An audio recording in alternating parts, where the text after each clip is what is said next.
मानव आणि प्राण्याचा संघर्ष तसा काही नवा नाही. हा संघर्ष आपल्याला नेहमीच जो आहे तो बघायला मिळत असतो. अशात मुंबईत देखील असाच काहीसा संघर्ष मागील काही दिवसात आपल्याला बघायला मिळाला होता. बिबट्या आणि मानवामध्ये ह्यात काही हल्ले जे आहेत ते बिबट्यांकडनं झाले होते.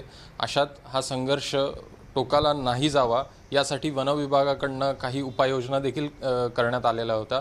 ह्यात पुन्हा एकदा 8 ऑक्टोबरला जो आहे तो बिबट्याकडनं एक हल्ला जो आहे तो झाला होता.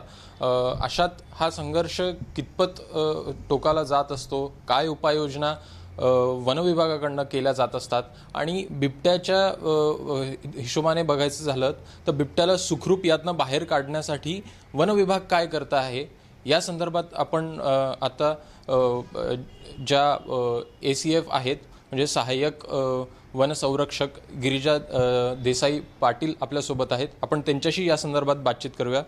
नमस्कार मॅम, ABP माझामध्ये आपलं स्वागत आहे. मला सांगा की हा जो संघर्ष आपण बघतो आहोत तो मागील काही दिवसापासून सुरू आहे. अशात वनविभागाकडनं काय काय उपाययोजना ज्या आहेत त्या बिबट्याला यातनं सुखरूप बाहेर काढण्यासाठी असो किंवा हा संघर्ष थांबवण्यासाठी केल्या जातात?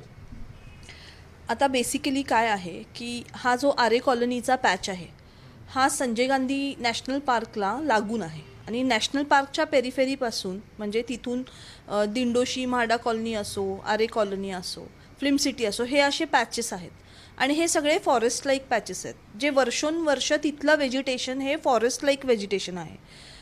आणि म्हणूनच नॅशनल पार्कमध्ये जसे आत बिबट हा प्राणी आहे तसाच बिबट हा प्राणी आरे कॉलनीमध्ये देखील आहे and he prevails there since so many years, बऱ्याच वर्षांपासून तो आहे.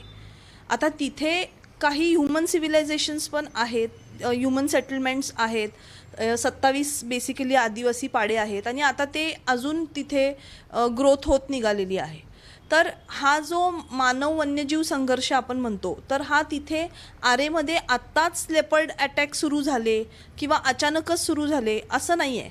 हे वर्षोनवर्ष ते लेपर्डचं देखील घर आहे आणि बेसिकली तिथेच along with that human settlements पण आहेत.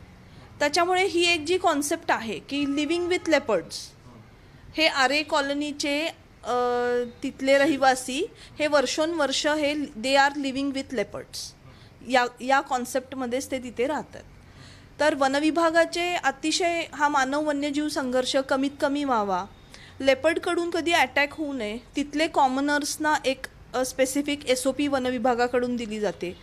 आत्तापर्यंत विविध NGOज आहेत जसं की मुंबईकर्स फॉर SGNP आहे की जी या क्षेत्रामध्ये सिन्स लास्ट 10 इयर्स काम करत आहे. संजय गांधी नॅशनल पार्कची टीम आहे, ठाणे वनविभागाची टीम आहे, असं संयुक्त इतर वाईल्ड लाईफ प्रेमी आहेत, NGOज आहेत, या वाईल्ड लाईफ वॉर्डन्स आहेत.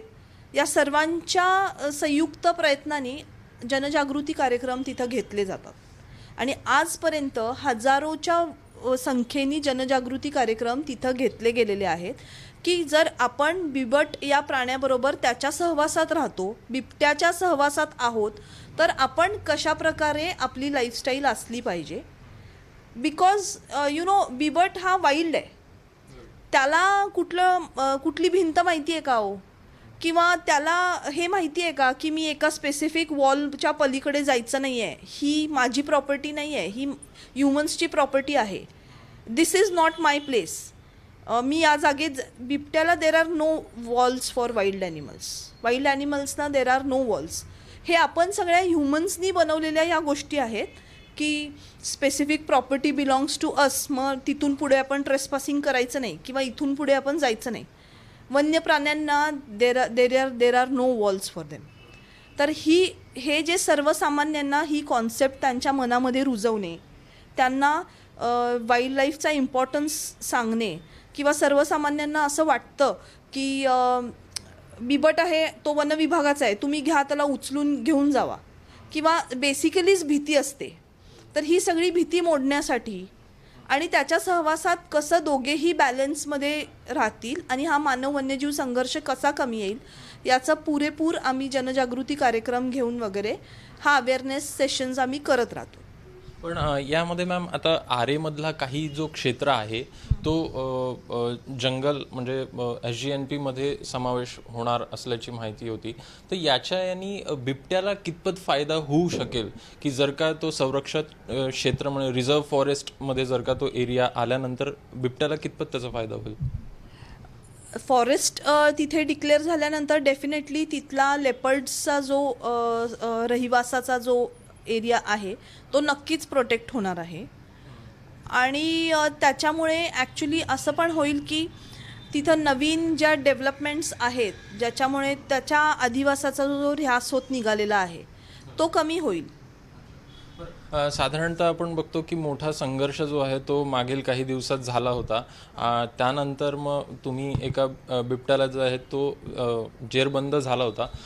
तर अशात पुन्हा एक बिबट्याकडनं हल्ला झाला होता. त्यानंतर मग काय आता सध्याला त्या ह्याच्यात काय डेव्हलपमेंट आहेत सध्याला? आता यामागे काही पर्टिक्युलर रिझन्स आहेत. आता मागील 2 महिन्यामध्ये जवळपास 8 अटॅक्स झाले आणि वनविभागाकडून तिथे कायमच कॅमेरा ट्रॅपिंग्स वगैरे होऊन तिथल्या लेपर्ड्सना मॉनिटर केलं जातं. तर हे एक लक्षात आलेलं होतं की अटॅक करणारा लेपर्ड हा सब अडल्ट कब आहे. साधारणतः त्याचं वय 2 ते 2.5 वर्षाची ती फिमेल आहे. हे समजलं होतं की ती फिमेल अटॅक करते. मग त्याला अटॅक सहसा leopard is a shy animal. इतक्या आता आरेमध्ये इतक्या ह्युमन सिव्हिलायझेशनमध्ये राहूनसुद्धा लेपर्ड्स कधीही अटॅक करून असे काही मेजर इन्सिडेन्सेस आपल्याला नोटिसेबल नाही आहेत. आणि हे ऑल टुगेदर या 2 महिन्यात नंबर ऑफ अटॅक्स हे वाढले होते. मग हे कशामुळे होते तर या ज्या दोघी सब अडल्ट कब्स आहेत आणि लेपर्ड फिमेल्स आहेत या दोघीही सिबलिंग्स आहेत, एकाच लिटरमधल्या आहेत, हे देखील आयडेंटिफाय झालेलं आहे. तर त्यातली एक जी सिबलिंग आहे तिला वनविभागाने ताब्यात घेतलेलं आहे. म्हणजे आम्ही केजिंग ऑपरेशन वगैरे केलं होतं. आणि आता दुसरी जी आहे ती सुद्धा आयडेंटिफाईड आहे. अटॅक जी करत आहे ती आयडेंटिफाईड आहे आणि त्या आयडेंटिफाईड सब अडल्ट लेपर्डला we are trying to cage it. आणि याच्यासाठी आम्ही बरेच शर्तीचे प्रयत्न केलेले आहेत. विविध उपाययोजना आम्ही करत आहोत. विविध ठिकाणी जिथे जिथे अटॅक्स झाले आणि जिथे होण्याची शक्यता आहे अशा ठिकाणी आम्ही केजिंग ऑपरेशन्स केलेले आहेत आणि लवकरच आम्ही तिलासुद्धा ताब्यात घ्यायसाठी सक्सेसफुल राहू. मॅम पण हे सगळं झालं की तुमच्याकडनं काय उपाययोजना केल्या जातात, पण माणसाकडनं काय खबरदारी घेतली जावी ते पण थोडंसं त्याच्यावर पण थोडा प्रकाश टाका.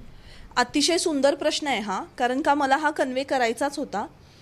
तिथे जेव्हा आम्ही हा पूर्ण मानव वन्यजीव संघर्ष कमी करण्याचा प्रयत्न करत आहोत, विविध वाईल्ड लाईफर्स, विविध NGOज, SGNP टीम, वनविभाग शर्तीचे प्रयत्न करून सुद्धा तिथं आम्हाला आरेमध्ये एक गोष्ट प्रकर्षाने जाणवली म्हणजे की अगदी घराच्या शेजारी 5 फुटापर्यंत अगदी 8-8 फूट उंच गवत वाढलेलं आहे. ठिकठिकाणी पाड्यांच्या जवळ मोठे मोठे गार्बेज डम्पिंग्स झालेले आहेत.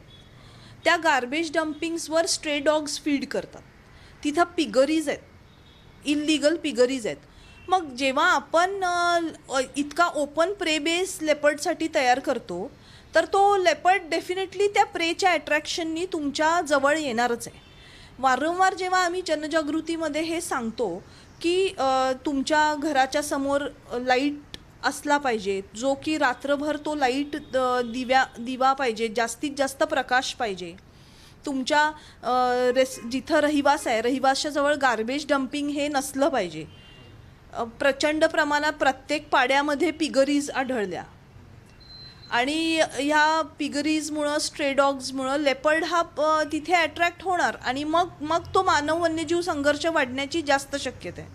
रात्री अपरात्री जेव्हा मोठं 8-10 फुटाचं गवत आहे आणि आपल्याला माहिती आहे की आपण बिबट्याच्या सहवासात आहोत, तर ॲट दॅट टाईम रात्री अपरात्री कितपत एकटं फिरणं सेफ आहे. आणि जेव्हा वारंवार वनविभागाकडून हे सांगितलं जातं की हे सेफ्टी मेजर्स तुम्ही बाळगा, तर माझी तिथल्या स्थानिकांना एक आव्हान आहे आणि स्थानिकांना एक रिक्वेस्ट आहे की आमच्याकडून जे जनजागृती कार्यक्रमामध्ये ज्या SOPs आम्ही सांगत आहोत ते प्लीज फॉलो करा. ठीक आहे, धन्यवाद मॅम. सविस्तर तुम्ही प्रतिक्रिया जी आहे ती दिली आणि इंटरव्ह्यू दिला त्याबद्दल. तर आपल्याला माहिती आहे हा संघर्ष जो आहे तो थांबणारा नाही आहे, पण तो आपण कमी करू शकतो. आपल्याकडनं काही उपाययोजना असेल, खबरदारी घेणं असेल, त्यासोबत वनविभागाकडनं काही उपाययोजना देखील केल्या जात आहेत.